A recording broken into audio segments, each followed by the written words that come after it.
Hello bachcho, let's see this question. The question says which of the following statements is are incorrect regarding the defects in solids. That is, first one is AgBr crystal show both Schottky and Frankel defect. B1 is impurity defect by doping of arsenic in silicon results n-type semiconductor. C1 is doping in crystal introduces dislocation defect, and D1 is metal deficient defect can occur with extra anion present in the interstitial voids.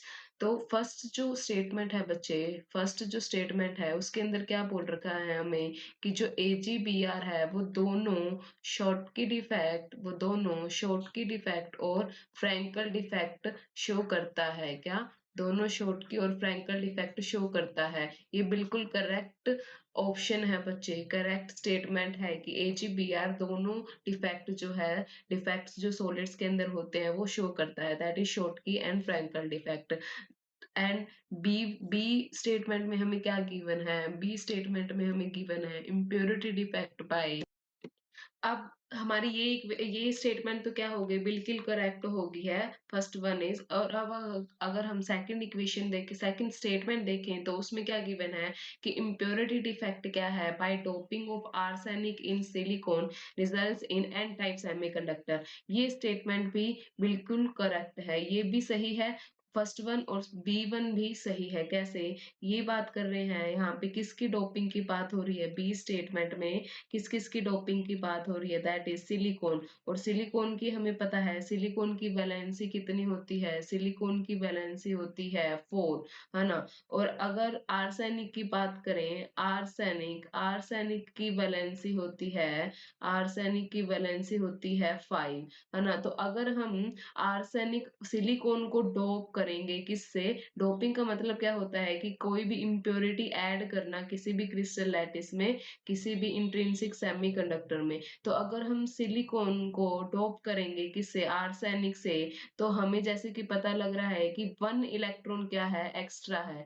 एक electron क्या है, extra है। क्या है, एक electron जो है extra है, जिसके कारण ये क्या है, फ्री टू मूव। क्या, free to move and creates. और ये क्या क्रिएट कर देता है, इसको हम जब एक्स्ट्रा इलेक्ट्रॉन होता है तो उसको हम क्या बोलते हैं, एन टाइप सेमीकंडक्टर बोल देते हैं। क्या, एन टाइप सेमीकंडक्टर हम क्या है उसको बोल देते हैं। तो जो सेकंड स्टेटमेंट है वो भी बिल्कुल क्या है बच्चे, करेक्ट स्टेटमेंट है। तो अगर हम थर्ड वन देखें, थर्ड स्टेटमेंट की तरफ जाएं, तो थर्ड स्टेटमेंट क्या कहता है, डोपिंग इन क्रिस्टल इंट्रोड्यूसेस डिसलोकेशन डिफेक्ट। क्या कह रहा है कि डोपिंग अगर हम करेंगे तो उस क्रिस्टल के अंदर क्या है, डिसलोकेशन क्या है, डिफेक्ट क्रिएट हो जाएगा बच्चे।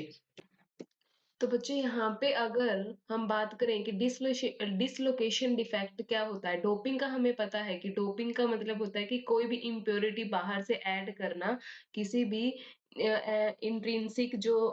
किसी भी इंट्रिंसिक जो सेमीकंडक्टर के अंदर। बट जो डिसलोकेशन डिफेक्ट क्या होता है, डिसलोकेशन डिफेक्ट क्या होता है, डिसलोकेशन डिफेक्ट होता है एब्रप्ट चेंज आना, किसके अंदर, एब्रप्ट चेंज आना, किसके अंदर, abrupt change in the arrangement, in the in the in the arrangement of atoms.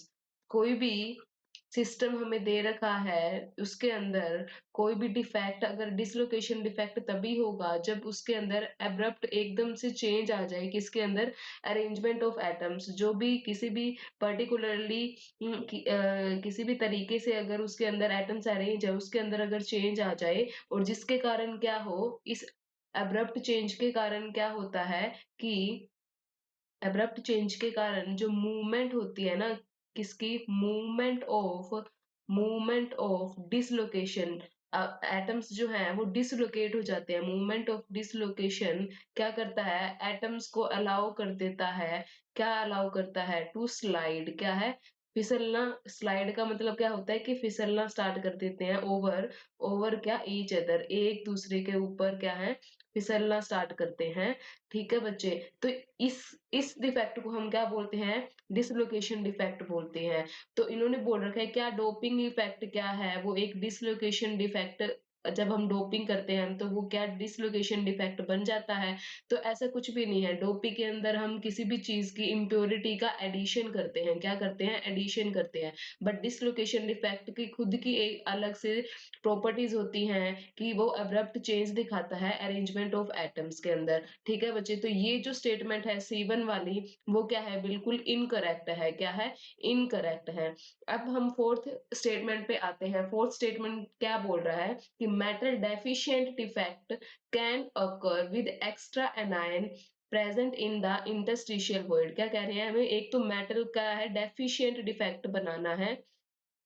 कैसे बना सकते हैं हम, ये बोल रहे हैं कि अगर हम एक्स्ट्रा एनायन को इंटरस्टिशियल वॉइड्स के अंदर प्रेजेंट करवा दें, तो क्या है, एक मेटल डेफिशिएंट डिफेक्ट क्या क्रिएट हो जाएगा। तो ऐसा बिल्कुल भी नहीं है, this is the incorrect statement. क्यों बच्चे, कि जैसा कि हमें पता है कि अगर हम एनायन को ये एडिशन करवाने की बात कर रहे हैं, तो एनायन का हमें पता है कि क्या साइज क्या होता है, लार्ज होता है। साइज लार्ज होता है तो वो इंटरस्टिशियल साइट या इंटरस्टिशियल वॉइड के अंदर अगर हम उसको इंट्रोड्यूस करवाएंगे तो वो उसके अंदर फिट ही नहीं आएगा।